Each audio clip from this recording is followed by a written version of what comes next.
Yun, ayan, nakapag-prepare na ako guys ng food ni Gabriel. Make sure guys, be clean sa pag-prepare ng mga food ng anak natin. Kung pwede gumamit ng gloves, huwag kakamayin yung mga pagkain.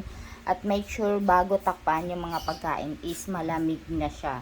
Kasi iwasan natin na magkaroon ng amoebiasis yung mga anak natin dahil sa contaminated food or dahil sa maduming pag-prepare ng pagkain.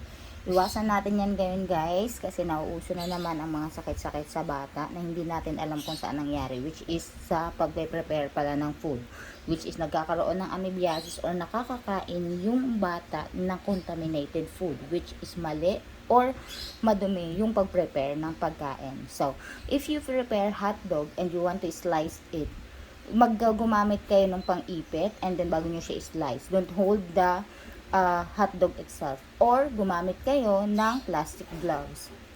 Huwag nyong hahawakan mismo ng kamay nyo yung pagkain. Kahit sabihin na naghugas pa kayo, there's so many dirts on our hands.